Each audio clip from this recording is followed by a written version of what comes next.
et téléspectateurs de la RTA OPH, bonjour. Nous sommes présentement dans la ville de Dolisie en compagnie de M. Charles Mikungi Lundu, président du bureau exécutif d'une ONG Espace Solidarité Santé. M. Charles Mikungi, bonjour. Bonjour Madame la journaliste et soyez les bienvenus. On appelle ça la ville de l'or vert, Dolisie. Troisième ville de notre République. D'entrée de jeu, les téléspectateurs veulent certainement savoir le but de votre ONG. Bon, nous avons fait entre-temps une note de présentation en ce qui concerne l'espace Solidarité Santé et ça. Nous sommes donc un organisme non gouvernemental, comme on l'appelle, ou une organisation non gouvernementale selon. Et nous avons vu le jour à l'issue de notre Assemblée Générale de septembre 2006. Qu'est-ce qui nous avait conduit à mettre en place cette structure? Vous savez, nous vivons dans un quartier populaire, nous l'étions déjà et nous sommes toujours dans un quartier populaire. Et nous avons vécu, du fait peut-être qu'on avait un peu plus de moyens que les autres, nous avons vécu des sollicitations qui nous ont conduit à nous dire pourquoi nous ne pouvons pas nous organiser. Imaginez par exemple un voisin, gardien de son état, avec un salaire mensuel de 70 000 francs CFA, qui un soir a eu 2 enfants dans un état très très difficile. Il s'est rendu dans un centre de santé et rien que le bilan des 2 enfants allait à 30 et quelques mille. Et les premières ordonnances avant bilan au-delà de 20 000. Donc il avait déjà 50 et quelques mille de dépenses. Et quand vous voyez que c'est quelqu'un qui ne gagne que 70 000, donc là, il n'était encore qu'avant les résultats, avant que le diagnostic ne soit connu. Et ça nous avait fait mal parce que le pauvre était obligé de passer de maison en maison pour demander ceux qui pouvaient l'aider. Donc, nous avions été touchés par cet élan de solidarité lié au fait que beaucoup d'entre nous avaient du mal à se prendre en charge. Là, je vous ai donné un cas tout à fait pratique et il n'est pas le seul dans ces cas-là. Parce que quand vous allez, vous avez le diagnostic à travers les examens de laboratoire, imagerie médicale, tout ce qui va vous être demandé. Alors si vous n'appartenez à aucun organisme tiers payant, vous n'êtes pas assuré, vous n'êtes pas... Bon, il y en a qui s'organisent dans les mutuelles et tout, c'est une situation qui est tout à fait difficile. Nous avons eu aussi beaucoup de problèmes liés aux conséquences de l'automédication. Nous avons vu dans le quartier des gens se faire du mal à partir des médicaments qu'ils achetaient dans la rue. Et quand vous vous rapprochez de ces gens-là, ils vous disent que déjà pour eux, aller à l'hôpital, c'est très difficile parce que l'hôpital est synonyme d'argent pour eux. Donc du coup, vous allez vous retrouver même avec des gens qui vendent des médicaments de la rue, qui se transforment en pharmaciens, en médecins.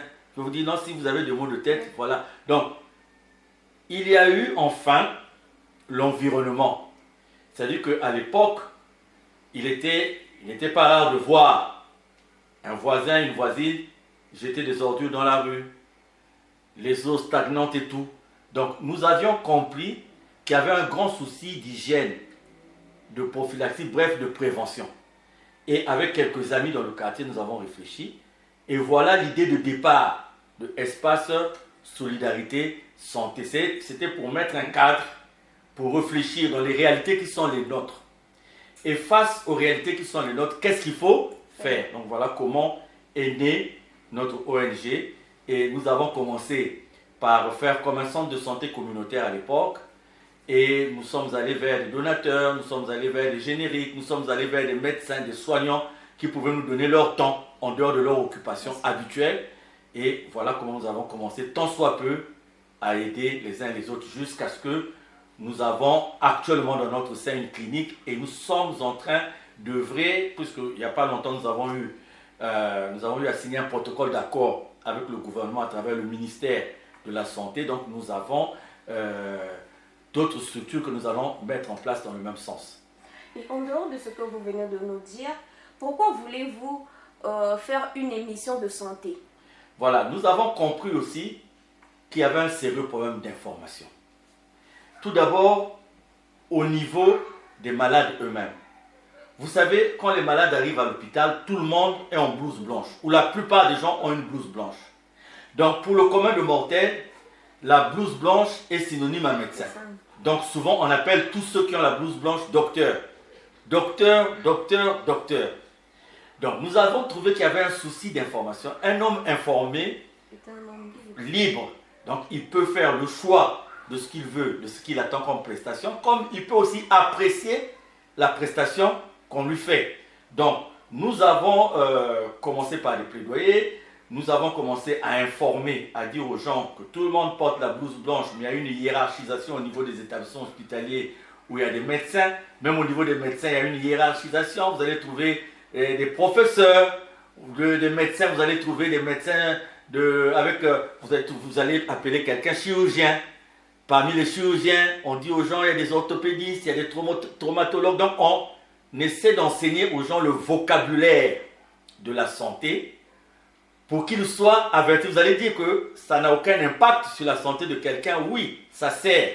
Parce que si celui que vous appelez docteur n'a pas l'honnêteté de vous dire qu'il n'est pas médecin, il va vous administrer des actes qui, en temps normal, ne peuvent l'être que par un médecin. Vous avez aujourd'hui dans certains établissements hospitaliers des gens qui arrivent en tant que techniciens ou techniciennes de surface. Au bout d'un temps de par la pratique, vous les voyez maintenant poser des actes qui ne peuvent être posés que par les soignants. Donc, ça dit que la durée, le temps que la personne a eu à passer dans l'établissement de santé, c'est comme les enfants qu'on amène dans un garage. On amène un enfant dans un garage, l'enfant n'a pas la théorie souvent, mais il a la pratique. Le fait de voir. Donc, vous avez des gens comme ça dans les hôpitaux qui se font appeler sages-femmes, alors que ces gens-là n'ont aucun diplôme de sage-femme. Donc, dans la pratique, elles savent comment débuter un travail, qu'est-ce qu'il faut faire. Mais dans la littérature, quand il y a un couac, il faut faire appel à la littérature parce que quand vous avez appris, on va vous dire quand il y a hémorragie, voilà ce qu'il faut faire, les gens ne savent pas. Or, quand le malade est informé, ça l'aide. Et l'information aussi, c'est sur les centres de santé. Parce que tous les cas, n'importe quel cas, on sera tenté d'aller à l'hôpital. Aller à l'hôpital est une bonne chose, mais aller vers le bon centre en est une autre. Donc nous avons aussi ce devoir d'information.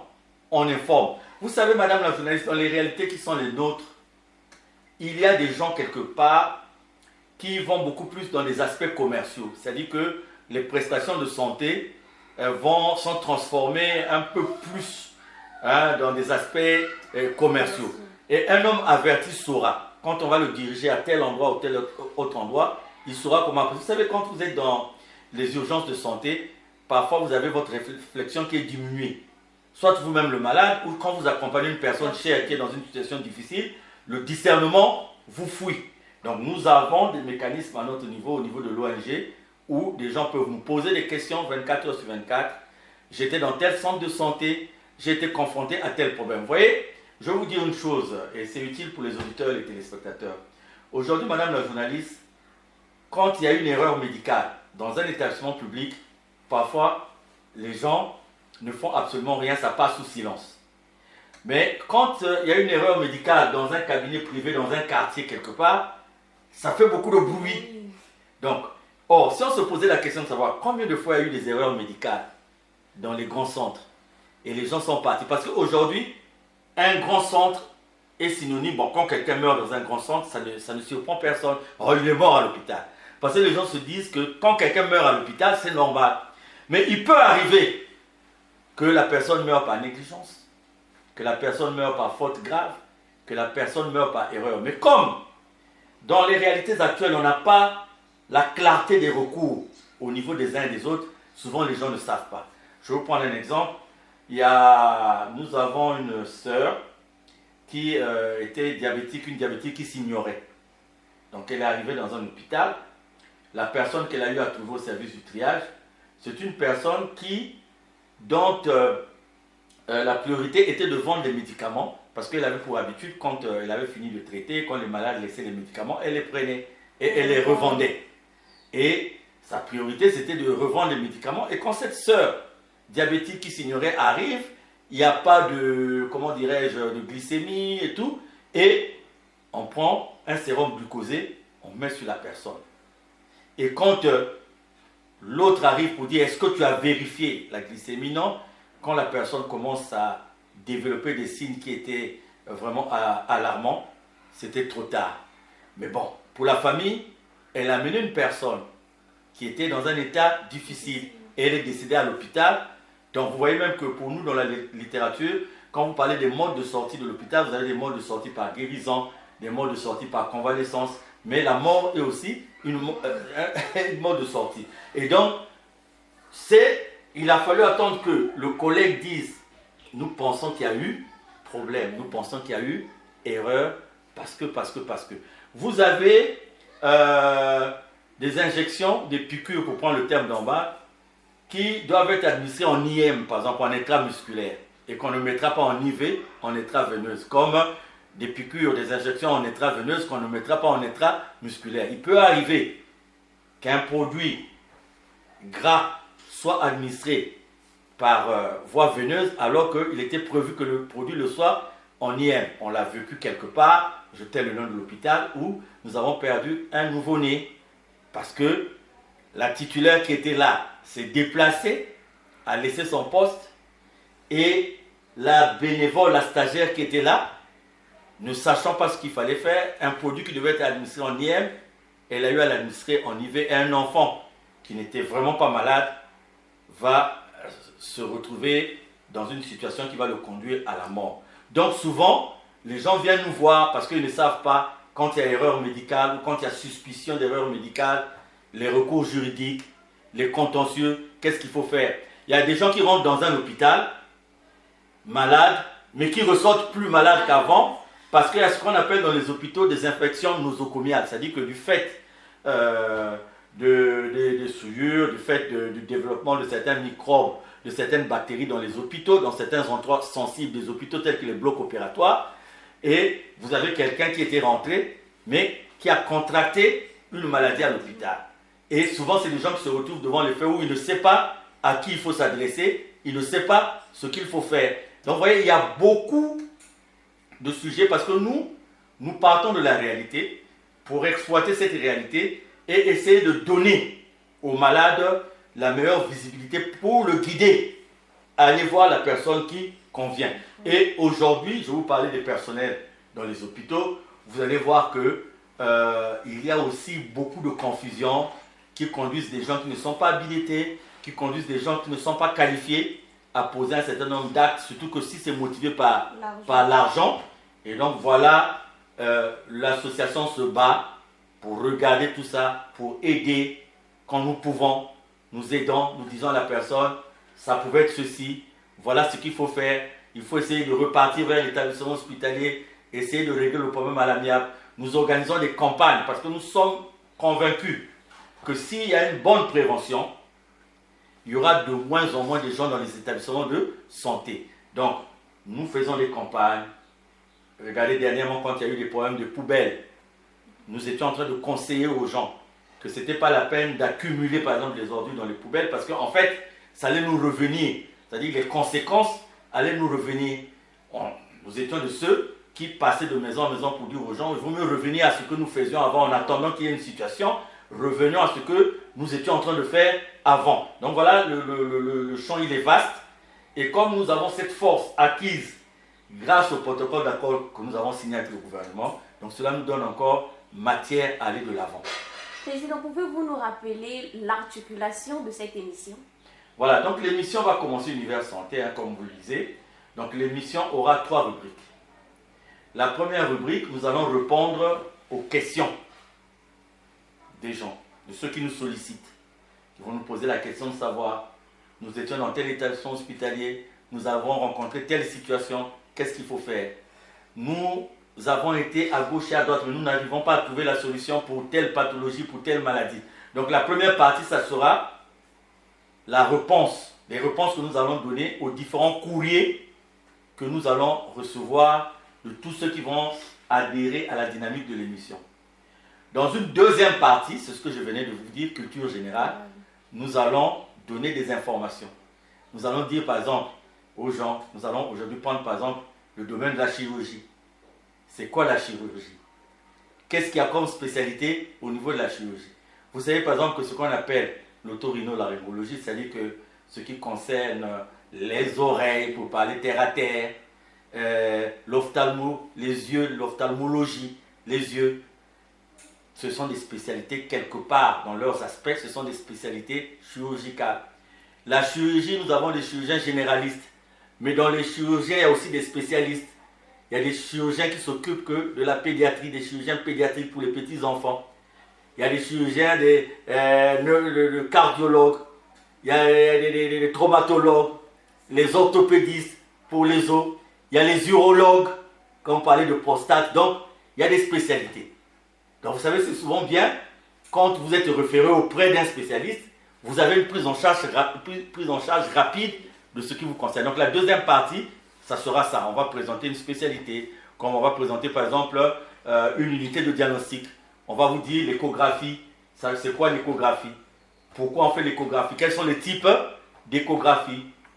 Le scanner, l'IRM. Quelle est la différence entre une radio normale et une échographie? Quelle est la différence entre une image obtenue par résonance magnétique, IRM et le scanner? On va expliquer ça pour que les gens soient édifiés. Et enfin, dans une troisième partie de l'émission, nous allons présenter les établissements de santé. Vous savez, il y a des gens qui sont souvent évacués à l'étranger pour certaines prestations qu'ils peuvent trouver sur place, mais ils ne savent pas où. Prenons les cas, par exemple, dans la néphrologie. Prenons le cas, par exemple, de l'insuffisance rénale. Les gens qui cherchent la dialyse. Beaucoup de gens ne savent pas au Congo où on fait la dialyse. On a par exemple l'hôpital Lucie Bongo à Oyo. On a des établissements privés. Donc dans une troisième partie, nous allons présenter des établissements de santé qui ont des prestations pour mettre ces prestations à la connaissance du grand public. Et c'est là aussi je profite de cette introduction, de l'introduction que nous faisons aujourd'hui pour demander aux établissements de santé qui demandent une visibilité. Voilà, par exemple là vous savez il y a une fondation à Brazzaville qui est dans le processus de faire la procréation in vitro. Beaucoup de Congolais ne le savent pas, qu'il y a cette possibilité qui existe au niveau, voilà.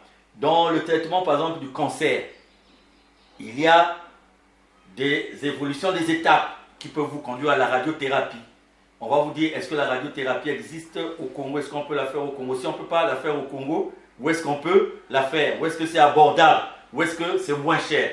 Donc ça sera dans cette troisième partie, troisième rubrique de l'émission.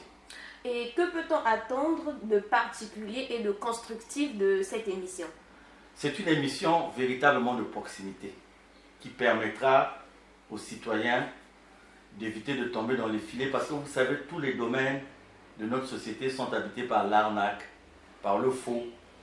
Donc, nous voulons à travers cette émission aider le citoyen en pratiquant la communication de proximité pour le conduire à se préserver de par la prévention en cas de comprendre ce qui lui arrive et de savoir vers quel centre il peut s'adresser quand il arrive dans tel centre, de comprendre les termes devant lesquels il sera exposé, les personnels même, parce que vous savez, je discutais avec une autorité récemment, je disais que il y avait matière aussi à nettoyer quelque part, parce qu'il y a des gens qui ne se contentent pas de leur qualification, ils veulent faire plus qu'ils ne sont.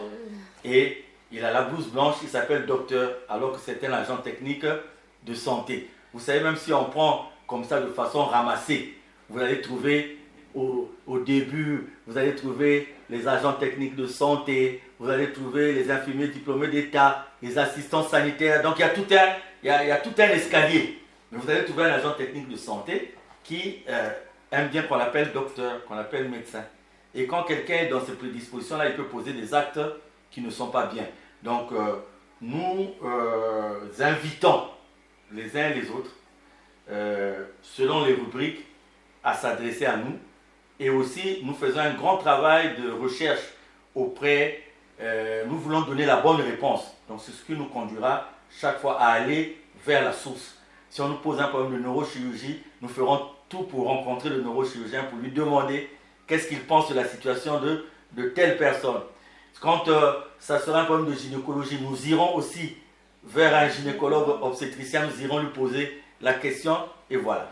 Voilà, madame la journaliste. À la lumière de tout ce que vous venez de mettre à la disposition des téléspectateurs et auditeurs, pouvez-vous nous donner quelques détails sur les attentes de la population? Voilà, donc aujourd'hui, nous ne pouvons nous contenter, madame la journaliste, que de ce que nous avons. Parce que tout le monde n'a pas les moyens de gérer sa santé de la même façon. Je vous ai pris l'exemple de ceux qui sont dans des structures, des entreprises qui ont cette possibilité du tiers payant, qui ont cette possibilité d'avoir des organismes assureurs. Donc, c'est des gens qui pourront aller vers n'importe quelle prestation sans peur, sans crainte, sans hésitation, parce qu'ils savent que l'argent tout de suite ne sortira pas de leur poche, même s'il est question de ticket modérateur après, mais l'argent ne sortira pas de leur poche tout de suite. Il y a des gens qui auront des hésitations à aller dans un centre de santé parce qu'ils vont d'abord voir quelle est leur capacité financière. Et vous savez, il y a beaucoup de malades qui perdent beaucoup de temps dans les maisons parce qu'on réfléchit encore.